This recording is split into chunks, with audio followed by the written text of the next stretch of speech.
Greetings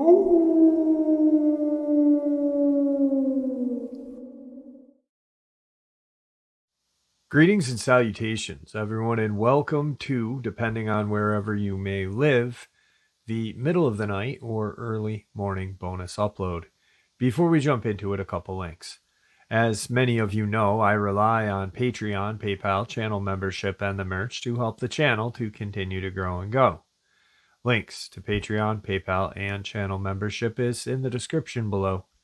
Merch displayed directly under the video. Also, Dogman Frightening Encounters, Volume 1 through 3, the audiobook versions. They were written and researched by Tom Lyons, narrated and produced by me, Jeff Nadolny.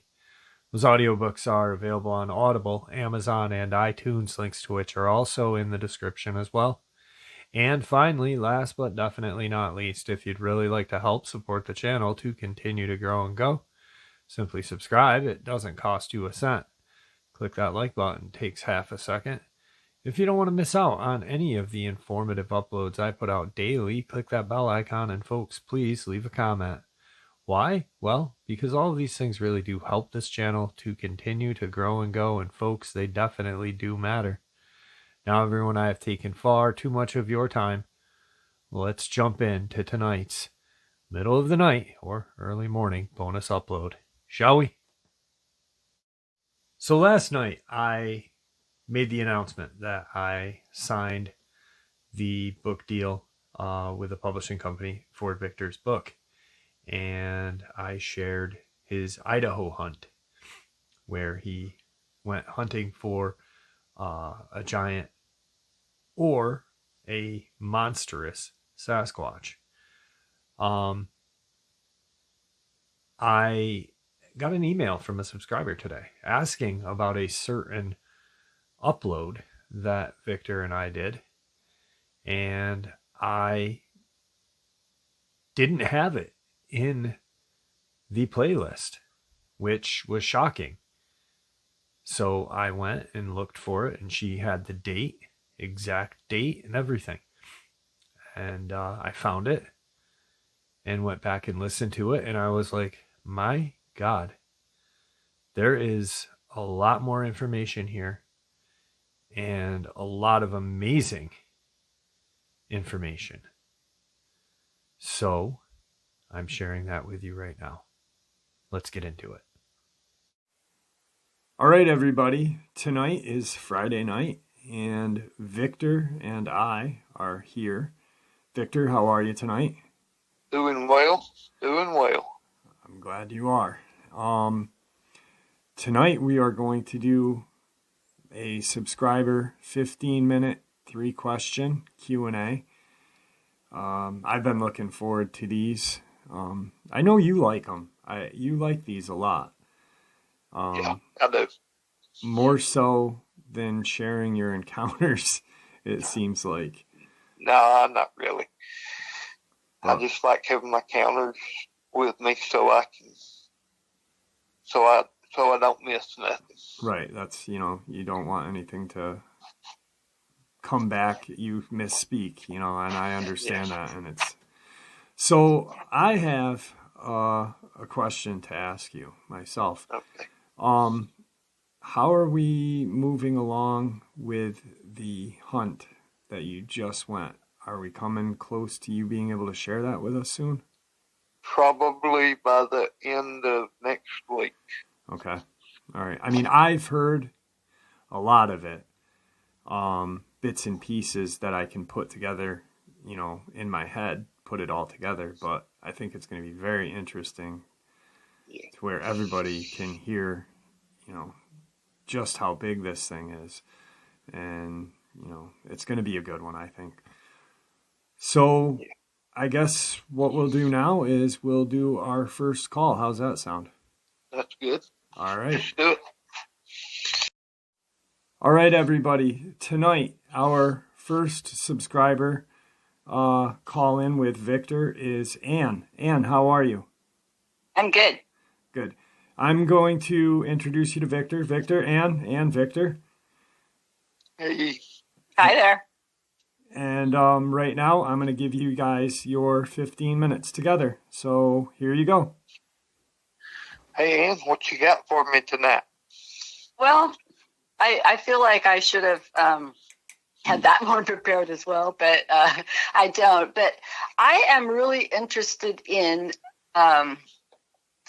anything that has to do with communication and speech. Between that is understood or that you've known about.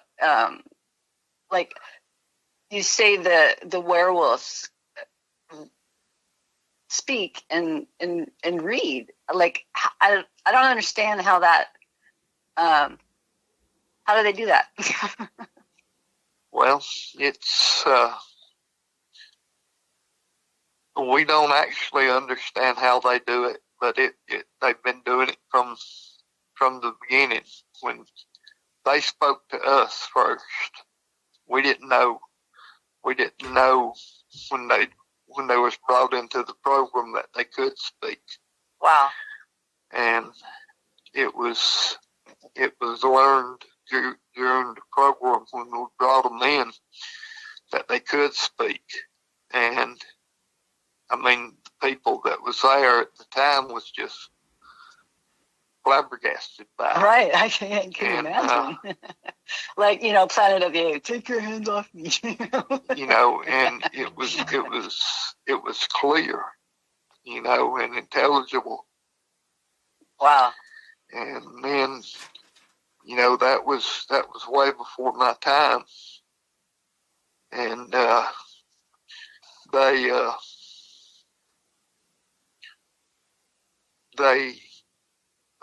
they set books in with them, and they could see them sit there and turn the pages, and then they would ask them about what was in the book, and they could tell them. Wow. And so they know that what they was doing was reading it. So it was, they know that they had a communication with it. Yeah. Now, the Dogman was different. It had none that we know of. Mm-hmm. I'm sure they've got their own form that they communicate with through barks and yelps, and right, whines and everything to call others and to warn others and everything. But as we have an idea about it, but as far as knowing it, we still don't know it. Mm-hmm. And then, so if one is in the program, are they trained like verbally, or how do you get them to? How do you get your point across to them?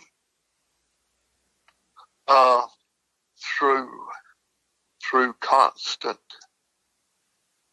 Like a dog. Yeah, constant training. So they're like completely different. Yeah, it's two different programs that they go through. One's more of a see and reward, and do and reward, and the other you can talk to and not reward. They just that they're there to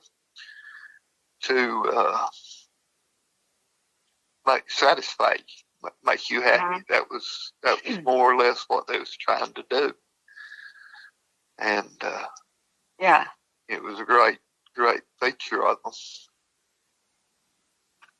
to see that. So the conversations about what was read, I mean, was it like like you would have with someone over a book you guys just read? Communication like that. I mean, is it like does it understand everything?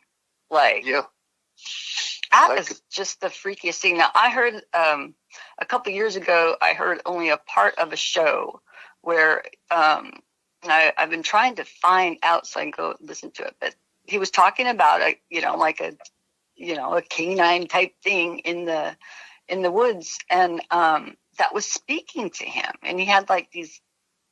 It sounded like he'd had a series of conversations, and I was like, that is just. I believed what he was saying, So it was just the trippiest thing. Yeah.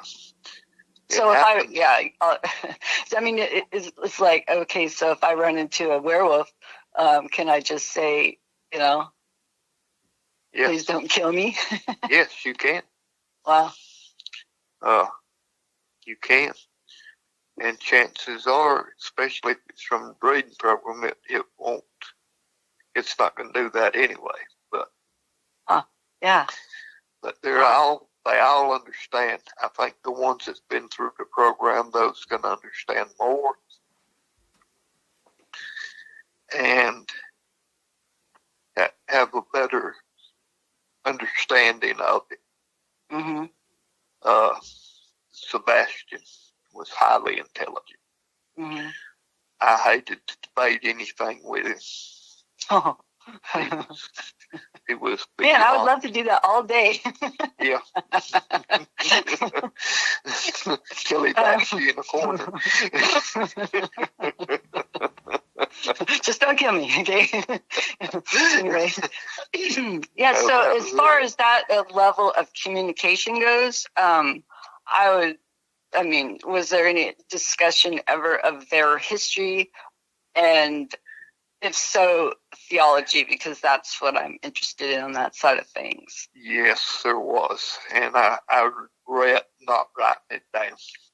Oh, yeah. And that's been over 20 years ago that he explained all that to me. Man. And there's hypnosis for that. Well, it would probably take that to bring it out of me. Because I honestly, I can't remember it. Yeah. For some reason. Well, maybe you will someday, but yeah, that's that's sort of how I'm interested in my approach to, where I focus my attention on would be that communication and then that history and theology. Yeah. So.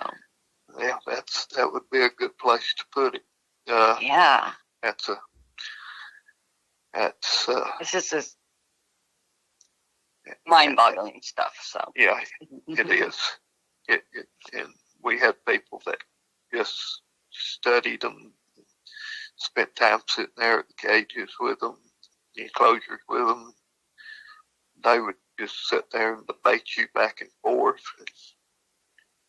It was unreal. So the natural area for them, is it? So I'm assuming there's Bigfoot all over, and I'm assuming there's Dogman all over. Would it be the same for them? Yeah, okay, so it's not like a down southern United States. No. Oh, okay. No. Wow. They're everywhere. That's amazing. They are everywhere. There's no one certain area that you can say there's more of them than there are anywhere else. That's Yeah, that just adds a whole nother like interesting aspect to it. Yeah. So yay.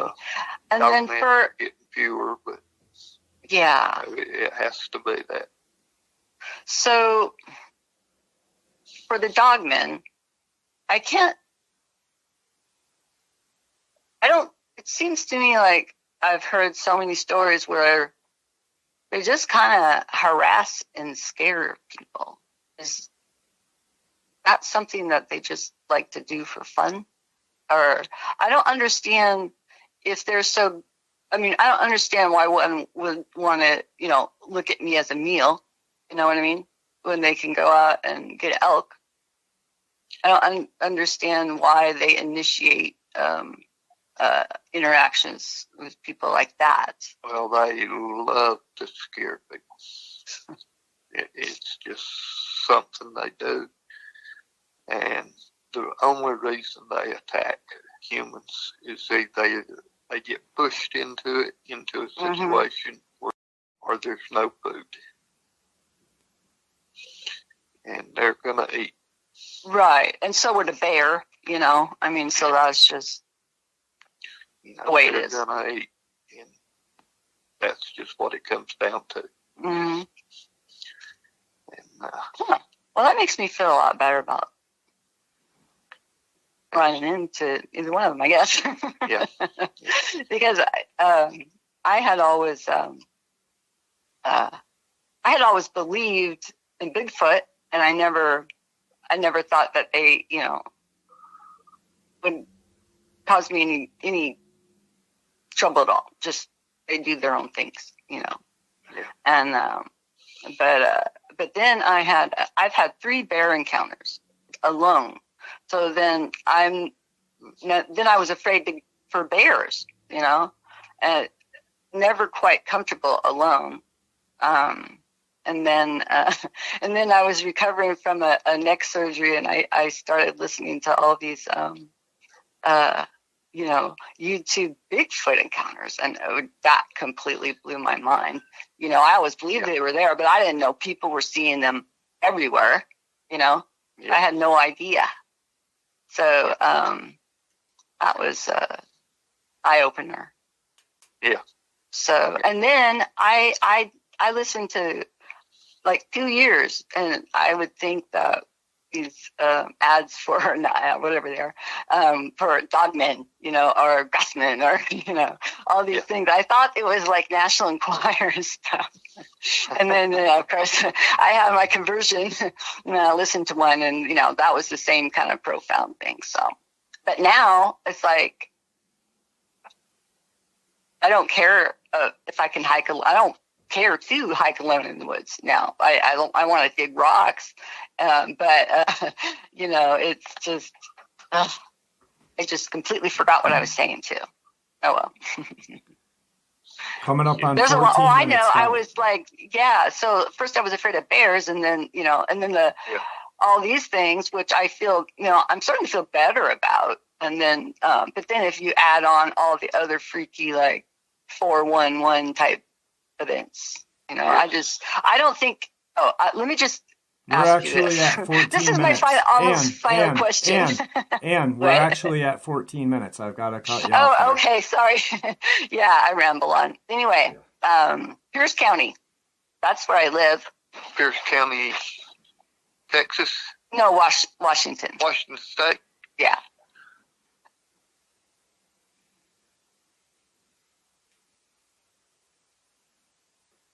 Well, if it's a big county, I live in Tacoma, but I don't go out in the woods in Tacoma. It's around the area, South Sound. Well, you have 3 Dogman at the present time, Wow. and 3 werewolves. Wow. It's low up there. It's what? It's low. Cool.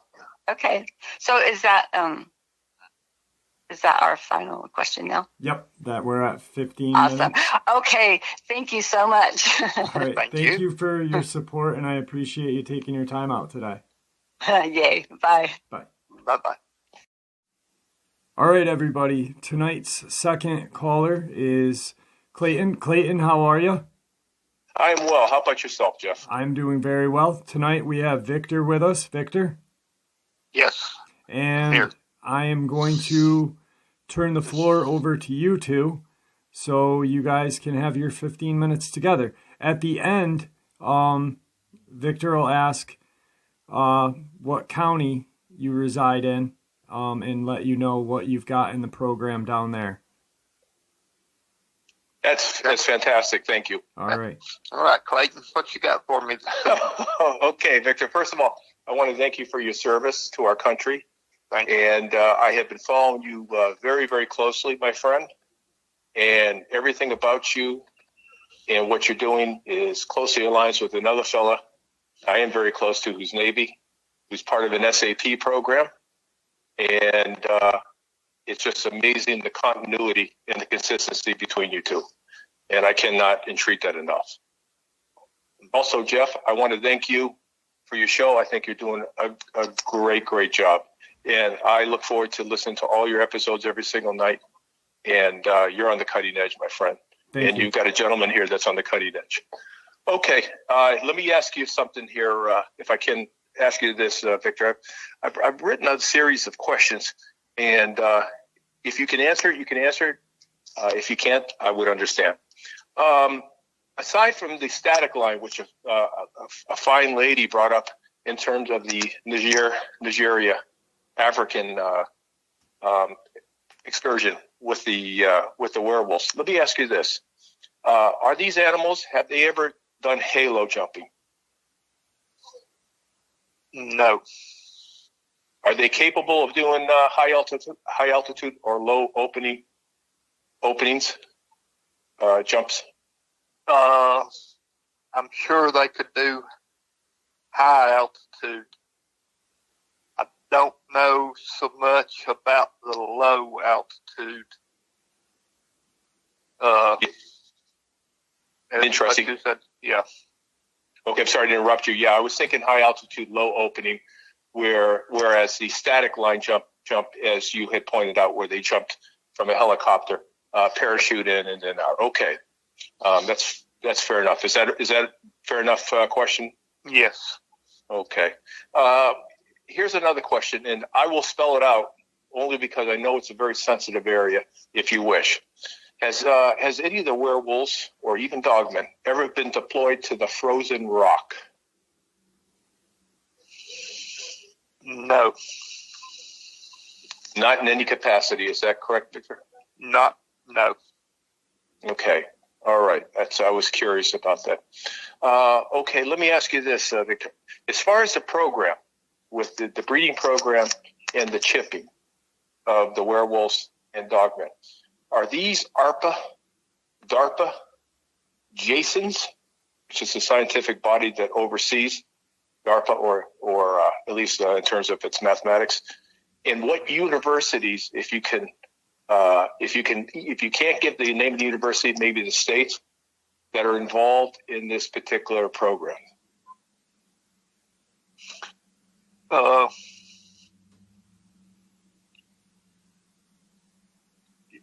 None of those. And the state that's affiliated with it is Arizona. Okay. Arizona, interesting. That's very interesting. That's in terms of any programs that are classified or special access programs would be coming out of Arizona. Is that correct, sir? Yes, correct. Okay. So I'm led to believe that DARPA does not have their fingers in this whatsoever, sir? None. That's interesting. Okay, let me ask you this, Victor. I got a question for you on this. Has the werewolves of Dogman, is it possible, one of the fears with the program is if it is put in the wrong hands or the wrong administration, could it be used as a weapon system against Americans? Yes. Okay. Is part of the recall on the Dogmen, other than the packing, is this because the fact that you may have a command, C-cubed I, that might have control of these particular animals in the future? No. Okay. All right. Okay. How about the one of the things I wanted to know was about the Skinwalker Ranch. I know you had mentioned way back that you were involved where you had been assigned. I don't know if it was for private or for your maybe an SAP capability on the Skinwalker Ranch. Can you give us an idea when you were there, and did you meet any of the NIDS team members? I was there in 90. I think it was 92 through 2000. I was there twice a year. And it was usually in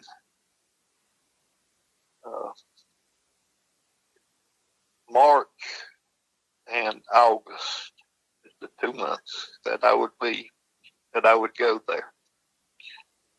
And I'd be out there for 2 weeks at a time. 2 weeks at a time. Yep. Okay. Did you ever meet any of the NIDS team members? And if you don't have to name a name if you're feeling comfortable, Victor. Or you don't want to. I did meet some.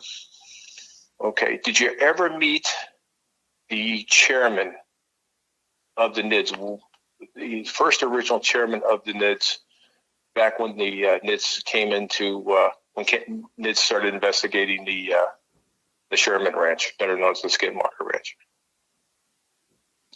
I don't know that I met the chairman. Okay. You kind of know who I'm talking about without saying it? I do. Okay. All right. That's interesting. I can tell you that person has done extensive research in terms of looking or asking his people about the reality of the phenomena, and he's got mixed results, which I don't think he has access, which wouldn't surprise me on that level. But that is interesting, sir. Let me ask you this: is there anything on that ranch? And please don't say you can. If you can think of this, just pass it on to Jeff, and then I can have it checked out with possibly 2 people at least that can check on the verifiable information.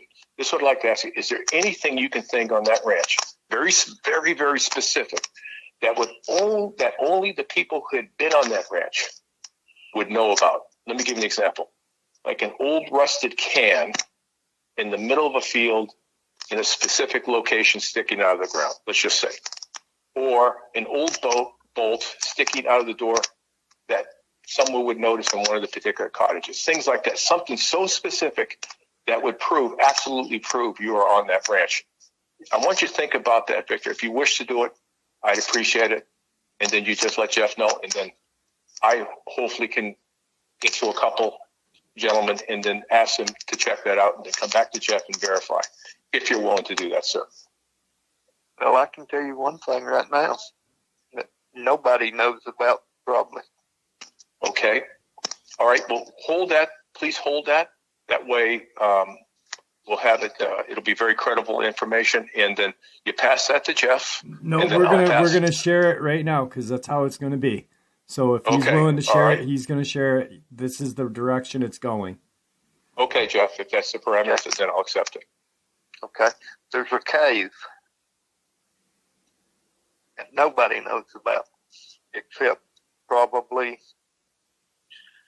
there's probably not 25 people knows about it.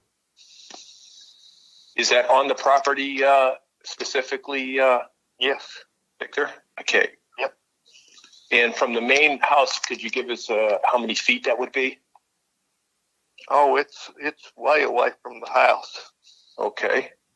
It's probably within 100 yards being off the property. Okay.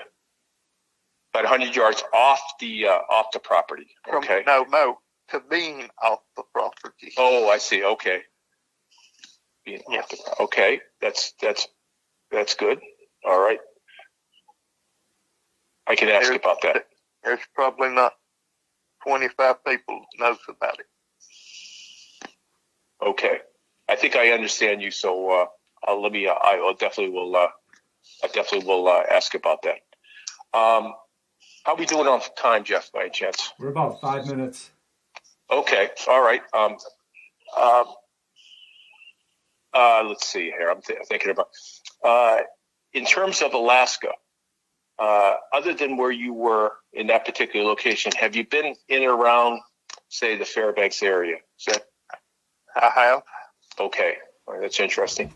And have you ever noticed any other activity in that area other than other phenomena in that area, Victor, that would be, say, other than cryptids?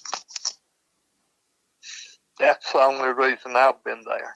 Okay, I'm nebulous on that, and I understand because there's another program happening, and I'm curious. I'm very, very curious on that.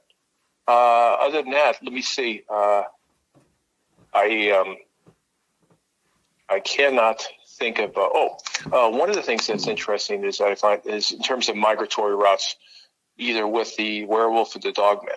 Are these migratory routes strictly relegated, say, North America to Central America to South America, or vice versa? Do you have any knowledge on that?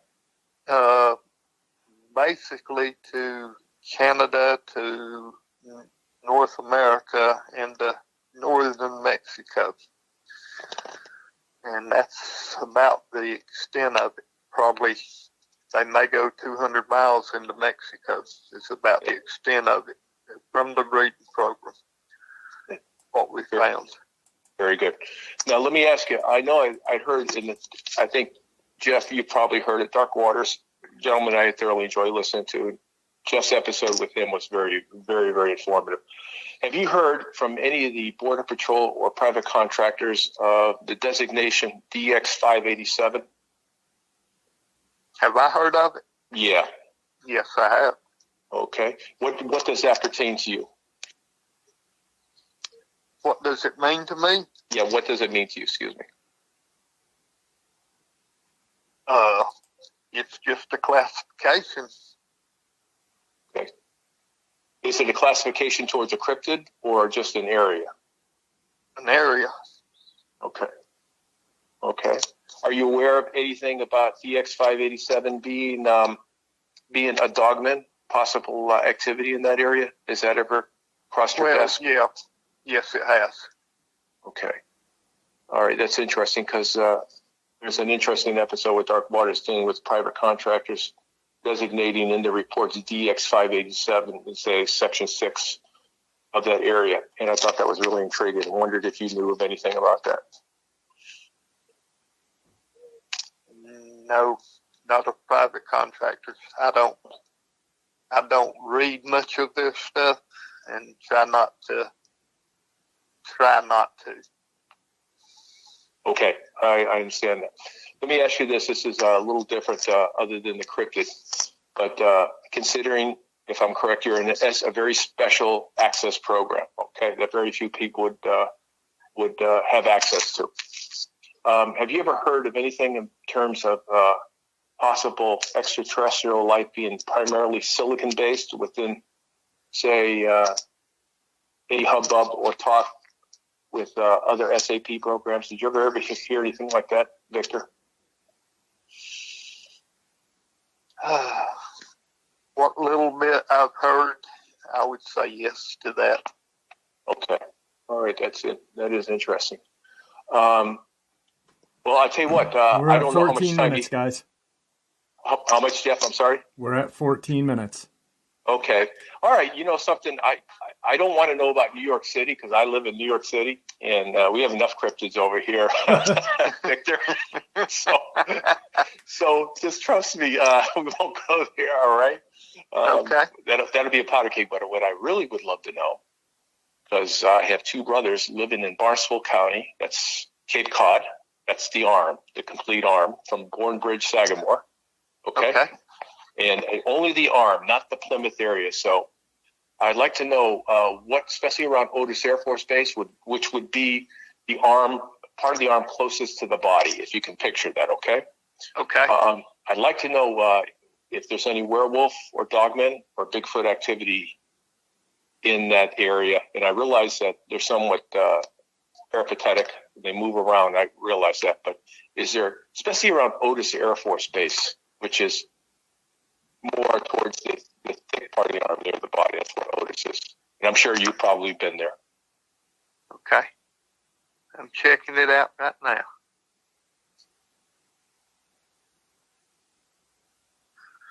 Okay, you got 4 dogman and 3 werewolf. That's thank you very much, sir. To Jeff's credit as a researcher, and he had mentioned something about the Cape in a particular incident, and he absolutely knew exactly where that happened and the year. Up in Wellfleet, 1982, which was reported by the New York Times of a hyena-looking creature.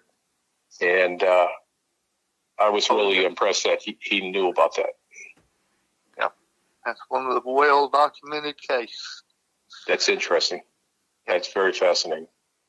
Well, I don't know if I have much time, but I want to thank you, sir. We are at the limit. So, Clay, it's awesome having you on. Thank you for the great questions. I mean, really good questions. Wow, really good. I appreciate that. So, well, I appreciate what you're doing, and I appreciate everything you're doing, Victor. And believe me when I tell you, I've been introducing your information to NYPD. And if it wasn't for Jeff and what he's doing with the show, I don't know if I have any leverage to do so. But consider outstanding job, Jeff and Victor. As they say, your ace is up. Thank you. Clay, have a great night, buddy. Thank you, sir. Appreciate it. Good night. All right, everybody. Tonight's next caller is Marge. Marge, how are you? Hi, I'm fine. Thank you for taking some time out of your day to come on the show with us. I have Victor. I have Victor with us. Victor. Yes, I'm here. I'm going to hand the floor over to you and Marge so you guys can get your 15 minutes together. Okay. Marge, what do you have for me this evening? How you doing, Victor? Glad you're doing good. Doing well. Now, basically, I've heard not all the stories that you've had with Jeff there. I'm trying to catch up. But you mentioned vampires. Yes. Now, basically, what are they? What are their weaknesses? I mean, garlic, the usual sunlight, what? There are people who get their teeth filed and have this lust to suck blood, but they can't actually suck it. They bite people and make people bleed, and they suck the blood in through their mouth and drink the blood that way. So they're not actually taking it in through their teeth like a vampire supposedly does, but they are drinking it down their throat. So they're just regular people, or are they yes, from another time dimension? No? No, they're people of their time. They just get their teeth filed, go to some dentist, get their teeth filed, and most of them now are in the majority of them are in Las Vegas and Yeah, it's like California. immortality type things. Just No, watch out, they're just weirdos. You can yep, whack that's them what in the they are. eyeball and they're good to go. Yep. Okay. I thought Nope. so. I didn't think there was. don't need a silver bullet or a crossfix. Well, that's why I said garlic first. I go natural. Well, yeah. Uh, That works. okay, I guess if you eat enough garlic, somebody will always stay away from you. You're right. Had a few of those. Aliens, like how many different types, their weaknesses. Oh, goodness. I mean, I know that if there's there's a lot of different races, you know what I'm saying, here on Earth. If you can just narrow it down. The ones that are here mostly. Known to us, that we know about is 7 that we know about today.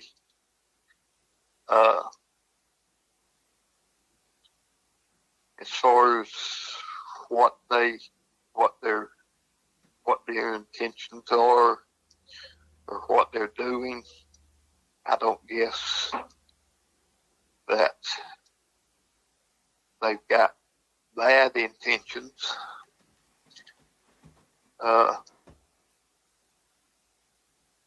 They're not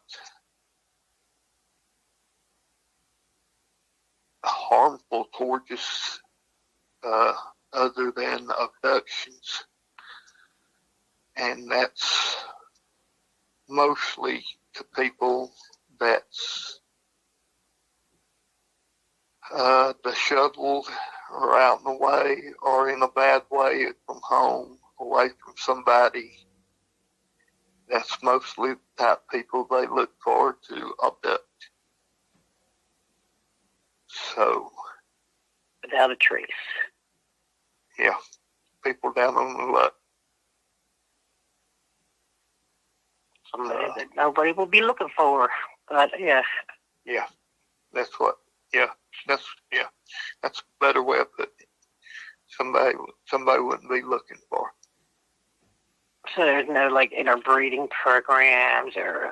No, we ain't. No, we don't. When they have. abduct you, they don't take your eggs and the sperm, and they don't, you know. Yeah, no. I forget what the term is with the test tube baby. Yeah, we don't. And this, We don't you know, have years no ago. kind of programs like that. The only program we've ever had, to my knowledge, is with the Dogman and the werewolf and the Bigfoot, and it failed. Not to cut in, but I think she's asking, this isn't a field that Victor is involved in. There's multiple Okay, fields, fine. so he If, wouldn't like be I able said, to... if he can answer, if not, I understand. Right. I'm not a. Okay. So in other words, he's okay. That's cool. And then you mentioned about like the supernatural ghosts, spirits, energies. There's demonic ones, and like they're coming from a different dimension. Or if you have any idea about that, I know you're not to adapt on that. I think, to the best of my knowledge, there's demonic ones and there's good ones. There's some that come from hell, and there's some that come from heaven, sent down as angels. And the good ones, are here for us to help us. The bad ones will be black, mystic, demonic, do bad things to us. And I've seen people that had a demonic spirit attached to them, and they get all scratched up, and have all kind of things done to them. So it's not a good thing to have done to you. But once again, it's not my field of expertise. No, expert, yes. Well, I understand. Like I said, I trying to fill the air and find questions. Yeah. But you guys were talking also about numbers when they're at one time greater, sometimes more in the wooded area, and sometimes they're more closer to the cities. And I was wondering, maybe, do you think that has to do with weather conditions? Like when it's colder, they're closer to the cities because, they can get food sources, heat, whatever, get out of the cold. Versus in the summertime, they're more in the wooded areas. Well, in regards to Bigfoot, the big three. Yeah. Well, actually, the environment, as far as weather conditions, shouldn't play a part on them. Their fur and their skin is conditioned to the weather so that it don't affect them. I mean, Bigfoot out in minus 40 degree weather in Alaska and just walking along, Yeah, I mean, I've seen this. And I figured the big guy, he would. You don't catch him and many of them in cities. Though you do catch some, but they will. They'll move. They'll move to where the food is. Mm-hmm. And but they try to stay away from people too. So, but where there's food, they're going to be. So, warmth, I guess, if they get used to it. Hey, I mean, each to his own. You know, they like that. You know, they can be that away. So, well, who doesn't like a good restaurant's dumpster, you know? that's right. That's right. I took that one out of the basement of that pizza place in Atlanta. So, who knows? He had the Lady in the Tramp, we call it, meals. Yeah.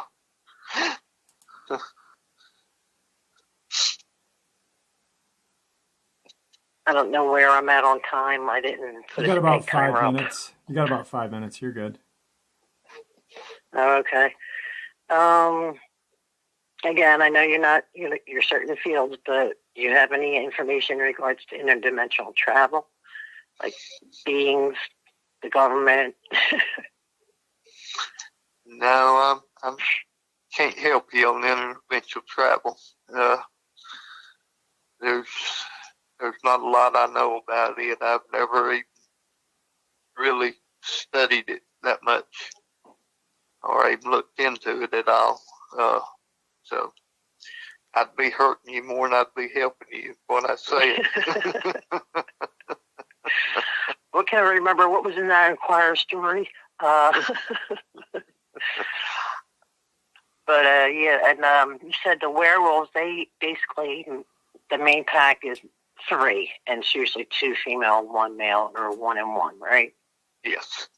And the same with the children, they stick around. I know in nature, when animals have their young, and I think Bigfoot is also in this category, they're pretty much ready to walk and run. That's the same with the werewolf and the Dogman, or? It takes them a little longer. It takes Dogman Dogman takes about 2 months to get up and get sturdy on its feet. On 2 feet. On all 4s now, it can go at probably a month, but on 2 feet, it takes it 2 months. 2.5 months for some reason. Takes it a little longer to get on its feet. No tail for balance. 2.5, 3 months on it. And I've been told by people that's either seen or witnessed baby Bigfoots that it takes them several months to get on their feet. That the mother carries them the first several months of their life. So, not certain of that. I hadn't seen it, and I'm not sure of it. It's just what I've been told. But that kind of goes along with some pictures I've seen over the years of mothers carrying their young when they're trying to get away, and the young being very small, and them trying to get away from whoever's taking the picture, and them carrying the young. And you could tell those were very small. I don't know if they was carrying, I don't know if they was carrying them because they couldn't go, or if they just carrying them to get them out of there faster. So, but either way, they was being carried. And of course, when the teenage years come along, Yeah. you got to boot it out. Well, once the werewolf is about 7 years old, he's out on his own. About And 14 minutes, Dogman, guys. yeah, a Dogman about he usually breaks out a little quicker. And so they both within a year of one another they break out away from the family. Within a year. That's real quick. So they're gone pretty quick. We're at about 14:30. Where you live at, Marge? What state and county? Camden County, New Jersey. Camden? Camden County, yes. Camden. Oh, okay. You got some of Waterford. Is it Waterford? The home of Campbell's soup. Morton State.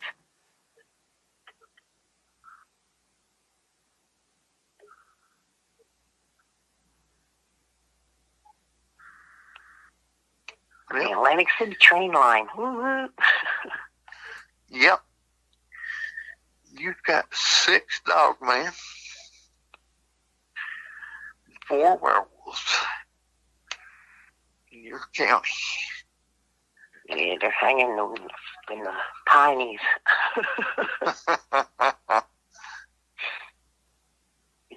That's what you have there.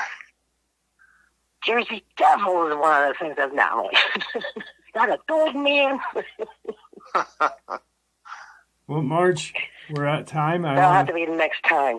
Yeah, I want to thank you for coming on and taking some time out with us. Oh, no problem. Thank you for the call and the opportunity to talk to Victor and get some things straightened out. You guys have a healthy and happy holiday. You as well. Merry Christmas to everybody, okay? You as well. Thank you for all your support. All right. God bless everybody. Bye-bye. Bye now. All right, guys. Our next subscriber Q&A with Victor is Maria. Maria, how are you tonight? I'm doing good, thank you. Thank you for taking some time out. I appreciate that. Victor. Yes. I'm going to hand the floor over to you and Maria. Okay. Maria, what have you got tonight? Hi, Victor. Oh, my God, this is so awesome.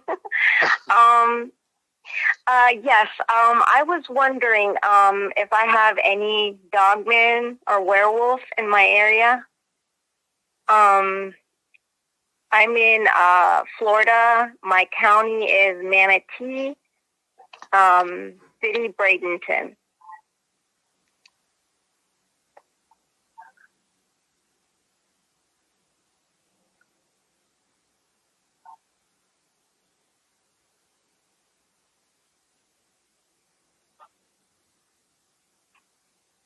Manatee.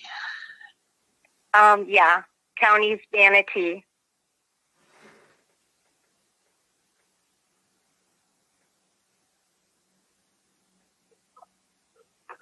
Well, right now there are 7 Dogmen. Oh my God. And 10 werewolves. Oh my God. I didn't think that there was any at all. Oh my God. Yeah, oh my God. There are several. Oh my God. But that ain't many. Not many. Oh my God. That's so shocking though. I would have never even thought that. I thought that there was actually none here. Well, oh my God. All people think there's none, and they live in places where there's got just open fields, and that's all there is for their whole county. And they come to find out that there's 10 of each in their county, and then they're shocked like you are. But you got to remember they're migratory, and you know they move through, and tomorrow there might not be but 2 and 2. Yeah. So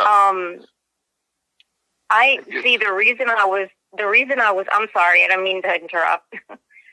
Go ahead. The reason why I was more shocked is I don't live in like a woodsy area or anything like that. I'm like more in a like suburban area. That's why I was shocked. Yeah. Yeah. Well, that's for your whole county now. You got to remember that too, though. Okay. For the whole Wow. county. Wow. So. Wow. That's what I'm looking I would have at. never imagined that. Yeah. Oh my goodness. Let's see. Another question I had for you was, I know that the Dogmans, they have, and the werewolves, they have chips in them, right? Yes. Now, my question is, with the Dogman and the werewolves, I mean, are they smart enough to remove the chips by themselves so that they won't be tracked? They have been placed so that if they was to even try, they would paralyze themselves if they was to try. Oh my Because goodness. It's placed underneath their spinal cord, and for them to try to remove it, they would sever their spinal cord. Oh my God. So for them to try to do it would be suicide.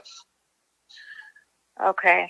And I don't think that the Dogman would be smart enough to know that they have been chipped. And the werewolves know that they're chipped, and they know what the chips are for, and they've accepted. So.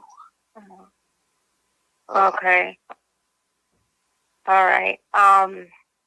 Another question I had for you was, I know you said on some of your missions that you had to other countries, like I think it was Africa, or I'm not sure exactly what country, or maybe it was Afghanistan, I don't remember, but you said that the werewolves, they drop out from the planes. Yes. Do the Dogman also drop out from the planes, or is it just the werewolves? It's only the werewolves. The Dogman can't be trusted on a mission like that. They won't follow orders close enough to go on a mission like that. So therefore, that's one more reason that they're being called in and being euthanized, is because their program didn't work. And the werewolf program did work, and fortunately, they're mighty warriors. Okay. Wow.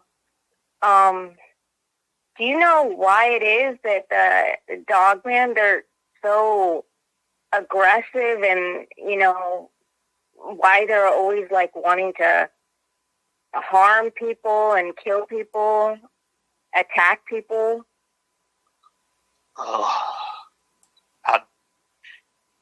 It started out that they was trying just to scare people. And I think it got to a point to where when they got to that point of scaring them, that the thrill was there to kill them. And they took that up. But they know what the consequence was. You know, if they killed somebody, it's death. They know that somebody from the agency's coming after them. And they don't care if they're going to be tracked down or not. It's just they enjoy it. Yeah. I guess they see us, if they kill one, they can kill more. And that's true. I mean, one Dogman's strong as eight men. So, they think that they've got that advantage. But they just don't have all the right thinking going on to get Wow. it done all the time. Another question I had for you was, do the Dogman, do they understand our language and multiple languages or just English? I don't know if they understand another language. I don't know that they understand English. They seem to, Raphael responded to me Okay. when he was in his enclosure, but I wouldn't get in the enclosure with Raphael much. I would get in there a little bit, but I wouldn't get in there like I would with Sebastian. Okay. I didn't feel like I could trust him at all. So he was like very unpredictable. Yes. Okay. Wow. And now about Sebastian, did he ever show any signs of aggression towards you or anything, or because I know you said he cared a lot about you. Yeah. But he never showed any signs of aggression or anything like that. He did. Well, the night he took them agents out, and I went down there by myself, he did. He was angry. He was hurt from them prodding him with them sticks. And he was angry that night, and he showed aggression towards me. But I stood my ground. He knew that I would have killed him that night, and he knows it. But Oh God. he Okay. just, he knowed it, and I knowed it. Wow. It was just something that had to be. And he was just, Okay. he knowed it. Now, the werewolves, because I know you said they're smarter than Dogman, do they understand multiple languages or just English? I think some of them understood multiple languages, yes. Okay. Wow, that's amazing. I think that they would get hold of different books and they would read, and I think they self-taught themselves different languages. Oh, so they would read books and things like that? Yes, they could. Oh, Yes. wow, that is really amazing. Yes. Wow. And wow. it was amazing. Yeah, that is, wow, that is very amazing. They're so smart. Are the ones that we have here, the ones that you said I have in Manatee County, are Yeah. are they all in your program, or are some of them wild? All the ones that I can see are from the program. Now, if there's more there, which there probably are more there that I can't see, Okay. then that would be the wild ones or one born to these that's in the wild. Okay. And you said they do sometimes come in suburban areas? Oh, yes.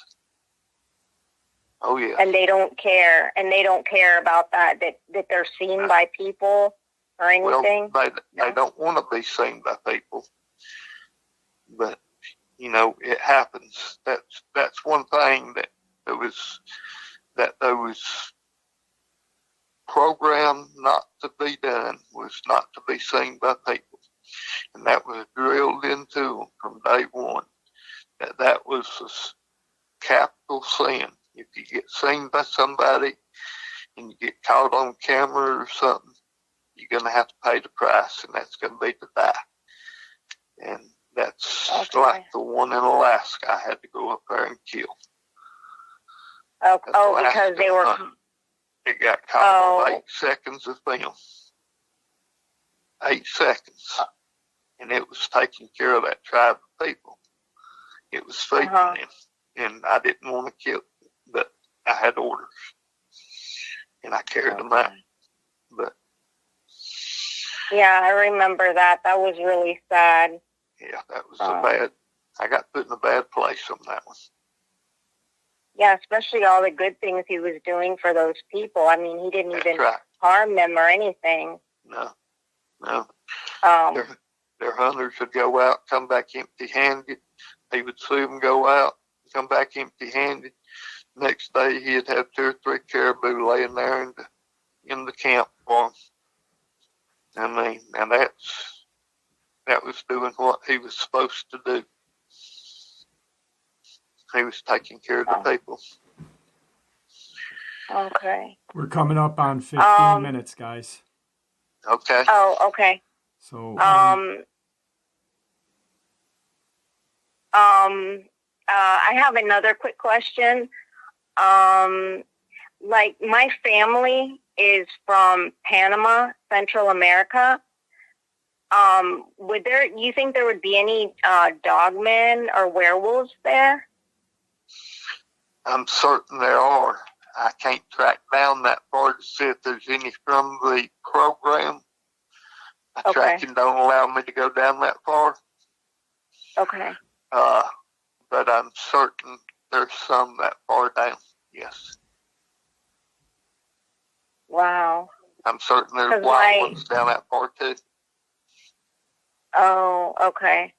My grandfather and my father, they were stationed there, and I mean, they never seen anything, but I don't know that, like you said, that the ones here in your program here, you wouldn't be able to track them over there. Yeah. We are at time, guys. Okay. All right. Thank you so much, Victor, for your time and answering my questions. I really appreciate that. Please keep safe, and many blessings to you and your family. Thank you. Same to you. Thank you, Maria. Thank you. Thank you so much, Jeff, for allowing me to come on and talk with Victor. No problem. Thank you for your support. I appreciate it. Okay. Thank you. Bye-bye. Bye, Victor. Bye, Jeff. Bye-bye. All right, guys. Tonight, to end this, I'm going to do something a little bit different. Kind of even the numbers out, I guess we'll say. I'm going to kind of play off a couple of questions that were asked. Maria kind of asked and brought up the hunt in Alaska. Now, yeah, it was because it was seen for 8 seconds, you had to go up and hunt that creature. Now, would the reason you went to hunt him, would that be kind of like a national security reason? They was told from the day one that they go into the program and start learning that they cannot be seen on camera. Okay. They can do anything they want to do, just do not be caught on camera. Right. Period. So for almost like national security, because we want to keep it under wraps, you know, it's don't be caught on camera. Right, that's our ace in the hole on that one. Okay. Yeah. Now, we talked a little bit about the bearing of children, you know, with the Sasquatch, you saw it carry, and, you know, the mother carried the young and stuff like that. With the Dogman, or the werewolf. Now, they mate, it seems like they mate for life, with one or two females. What about the young? Now, they take off, but are they, let's say a male werewolf through the breeding program, so he's more or less civilized, we'll just say, has two females that were through the breeding program as well, and they have a young child, and he goes out. Is he going to ever be welcomed back into the mix as a family member? I mean, because technically one is his mom, and the other one would be classified kind of as his mom too. You know, would he ever be welcomed back into the family, or no? Yes, they come back, and it's more towards the female side that they're welcome back. The males are not as acceptable to them coming back as the females are. Okay. The females recognize them more, I guess, or more acceptable to them coming back and being around them than the males are. Sebastian was never around but about 12 of his young, 12 or 14, I can't remember, after as many as he sired. Okay. Over all them years, he was never around 12 or 14 of them, up after they got of any size, which is 7 years old. He was never around but 12 or 14 of them at that age where they reached maturity, which is 7 years old. And, that's the only ones that he had anything to do with, and that's the ones that he named. Right. Yep. So they must have held a special place. Right. Yeah. Now that brings me to my next question. If they hold a special place, like dads and sons, mothers and daughters, they tend to, bond. Like a son and dad would go fishing and go hunting, or, whatever the dad's hobby is, the dad would kind of like, hey, let's do this. And the mom, same sense. Would the male werewolf teach the young to hunt, or to kind of bring him out and say, hey, this is kind of how to do it? Yes, they do. Even in the enclosures, they would, we would put we had some of the enclosures was as big as 10 acres. Right. And we would turn rabbits loose in there for them to hunt. Live rabbits for them to hunt. Give them some live game to chase and hunt. And that was to teach them with. So it wasn't like they was undertaught. But now the bigger game we couldn't put in there. Okay. But we could put rabbit in there so they could hunt them and learn to hunt. And they learn off that. The Dogman did too. Okay. All right. But, now the Dogman, I'm because of the werewolf, seems more, to me, it seems more along the lines with a Sasquatch, with a human, that it's got some sort of knowledge. It has, it's civilized. It's not civilized, but almost, to where it seems like it's a pack function, family oriented thing. Now the Dogman, I'm assuming that once that male, let's say you have a male pup and it hits a certain age, that dad is going to kind of push it away, still like the alpha. You know what I mean? Is that how that one is? yes, they do.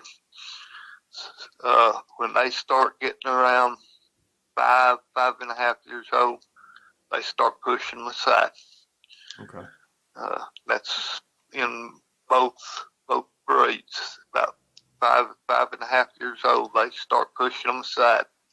And by the age of 7, they just don't have nothing to do with them.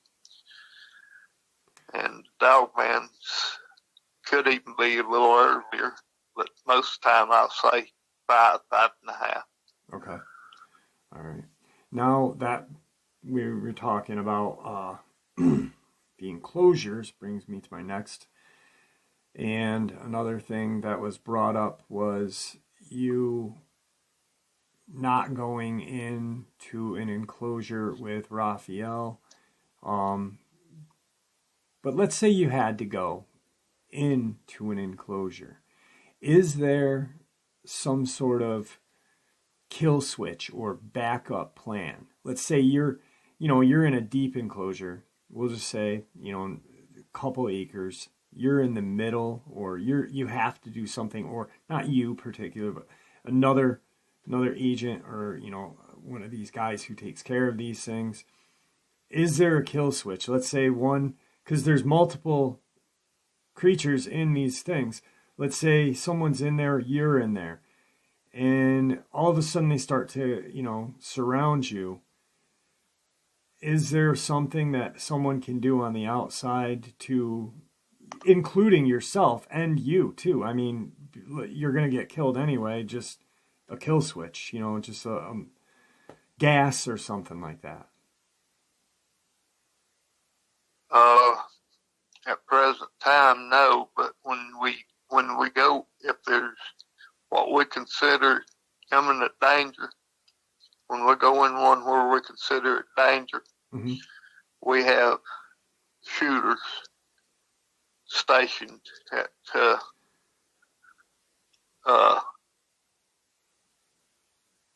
we have 8 shooters around that enclosure. Okay.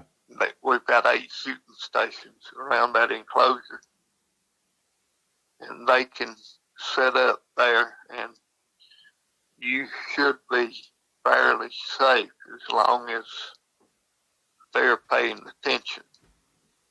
But they've also got to be paying very close attention, because these things can move so fast that if they're not paying attention, it can be over in 3 seconds. Yeah. Where, Well, that's probably why there's as many as 8 shooters. Yeah. At Well, a time. that's what we set up all the time. Right. Was 8. 4 corners and 4 insides. Halfway down. Like a castle almost. Yeah. Okay. Yep. Okay. That's what we do. Now, the female, because I know I'm talking a lot about the werewolf, and once again, it's because I consider them to be not civilized, but more similar to us, I guess. So, as we all know, their men are the alpha, but yet there's a dominant female too. Has there ever been a dominant female in any of these breeding programs? Not like a full-blown, because there was a dominant werewolf. There was a bigger one than Sebastian. There was one that was kind of like your bull of the breeding program. Has there ever been a dominant female in any of these species?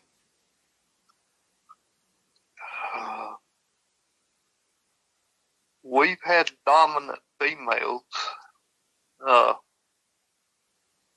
especially in the Dogman program, where they would really, really just push the alphas. They'd get 2 or 3 of these females together, and they'd push it alpha just out of the way. Okay. Protect these pups. Right, like a lioness would do against. Yeah. Yeah. Okay. Yeah, that's what they'd do. They'd just do what they had to do to protect them. And You know, it might take 3 or 4 of them, but they would do it. And we've seen that more in the Dogman than we did the werewolves. Yeah, that makes sense. You know, I just, once again, going back to a little bit of more or less civilized, because the Dogman is, to me, is more of a wild animal. You know, it like, I know there's been horrific attacks on humans by Sasquatch, and a lot of people fail to realize that there has been horrific attacks. They're not these cuddly, leaf-eating, stick-flinging things. They're mean animals when they want to be. They can be cruel and violent. Yeah. But they also have some sort of civilized manner about them. I mean, even cavemen did, you know, there was a code, you know, but the Dogman just seems to be a wild animal. All right, that's pretty good. I guess I don't have too many more questions. Okay. Is there anything that you can share with us? Just maybe 5-6 minutes, something neat that you haven't shared before?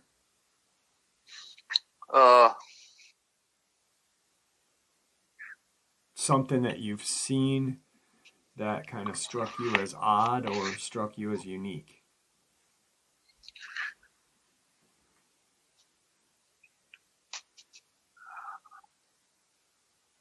Well, I seen something out west on a hunt one time I couldn't explain, and I never have been able to explain it. Don't know what it was to this day. But I was in about 4 foot of snow. 4 inches of snow. And I'd stopped for the night. It was almost full moon. Moon was coming up. And nice and bright, clear night, cold, no wind. Probably in mid-20s. And I woke up, and it looked like there was balls just floating off the ground, about a foot diameter. There's all different colors. White, and blue, and yellow, green, and it's just floating above the ground, and it's all around me. And I couldn't explain it. I was wiping my eyes out. Were they solid, or I mean, were they? Well, no, I could see through them. Okay. I could see through them, but I couldn't figure out what it was. And I mean, it was just like they was right there around me, like within 20 or 30 feet of me. You know, that is just strange. Just all around me there, just 3 to 4 foot off the ground, maybe a foot off the ground. And I just sat up in my sleeping bag, watched them for a few minutes, and probably 10, 20 minutes I watched them, and they didn't never disperse or go away. And I was thinking swamp gas, or am I over where somebody's buried something radioactive, or, you know, I had all these ideas running through my head. I finally just decided I was cold, and I laid back down. Yeah, definitely. And to this day, I don't know what that was. So if anybody can explain that to me. Yeah. What you were in? What state, if you can share that? Let's see. What was I? I think I was in Utah. Utah? Yeah, I was in Utah. All right. That actually by you bringing that up and you sharing that brought me to another question a subscriber asked. I remember catching it. I think on our second Q&A, someone asked about the spider things that you had talked about. On that big spider. Yeah. Well, the person that had asked the question then jumped during the story to a different question, so you weren't able to finish what had happened. I guess it was pretty much an open. No one knew how that ended. If you could possibly finish the ending on that, maybe. Okay.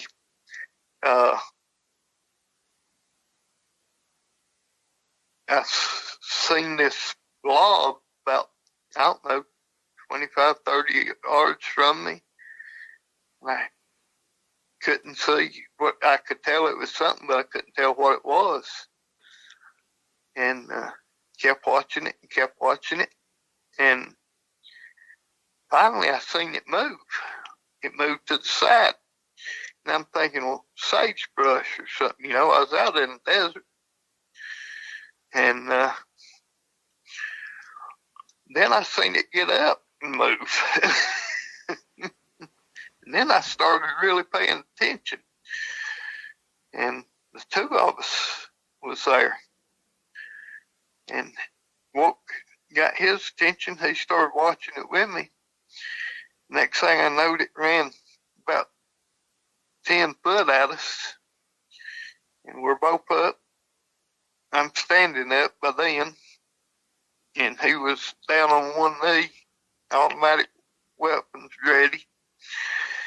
And he said, "What is it?" And I said, "I don't know." I said, "I think it's sagebrush." And he said, "That moves funny for sagebrush."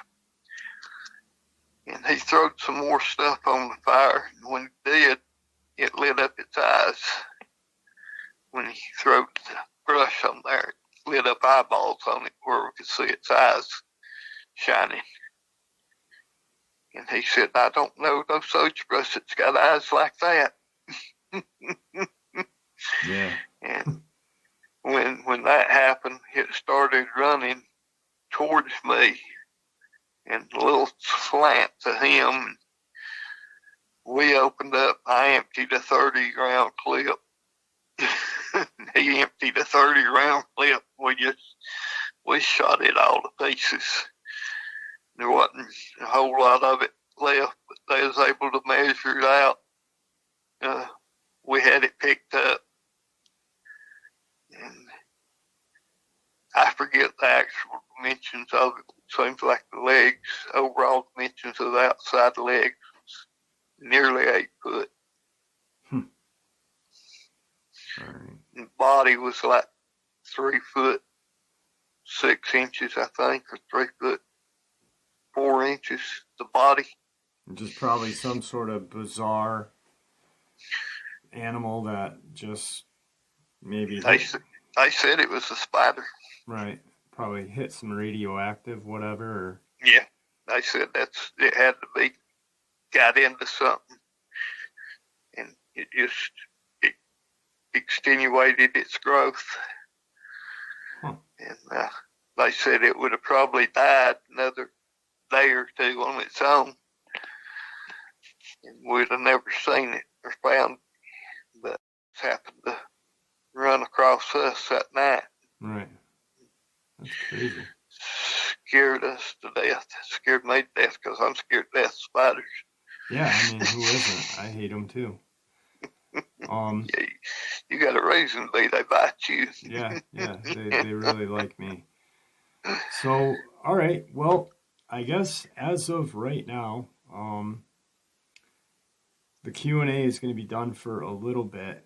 When we pick the Q&A back up, I'll make an announcement. But we're going to set some parameters on the questions. The questions are going to be centered around cryptid hunting, because the field that Victor is in, He is a hunter. He's not a scientist. He knows what he's heard from other people that he's worked with and chatted with. But he's not going to be able to answer, certain questions about their genetic codes or this and that, other than what he's seen or what he's learned from friends or people that he's spoken with. So he doesn't know a heck of a lot about alien life form, or anything like that. Pretty much his specialty is hunting the big three. That way, these questions can just, he can give you the answer that you're going to want to hear, other than a ghost question. Or, I'd love if Victor could answer every single question that I could ask him, because I'd be asking him questions all the time. Unfortunately, he can't. So, perimeters around what we can ask. Therefore, we all get the best and honest answer he can give us. Does that sound fair, Victor? Yes, that's fair. All right. Well, buddy, it's always a pleasure having you on. And I don't know if what's going to go on. Maybe we can get together before Christmas or whenever. I don't know. And yeah, I'm going to drive down tomorrow. Get ready for Christmas. Yep. This will be what, your first Christmas in years? 27. Yeah. Wow. So enjoy it. And I'm looking forward to hearing the hunt. And I'm sure everybody else is going to be too. So I got one more family that needs to sign off on that, and then I can. All right. Well, we'll be waiting patiently. Some impatiently, but patiently. Okay. All right, my friend. It's always a pleasure having you on. And take care, all right? I'll do it. All right, guys. A lot of great questions and a lot of informative answers. I hope you all enjoyed this as much as I enjoyed sharing it with you. Guys, thank you for supporting the channel. Your support is what makes this channel continue to grow and go. And honestly, what makes it a special place for people to want to share their experiences, ideas, and theories with zero ridicule, zero judgment, treated with the respect that they deserve. Thank you. Please stay safe, happy, healthy, and ever vigilant, keeping an eye on our children, our pets, our family, and our friends. These creatures are real, they are out there, and they are dangerous. Share this information with those you love and care about, and it may just help save their lives someday. Until next time, never stop asking questions, never stop searching for the answers, and God bless.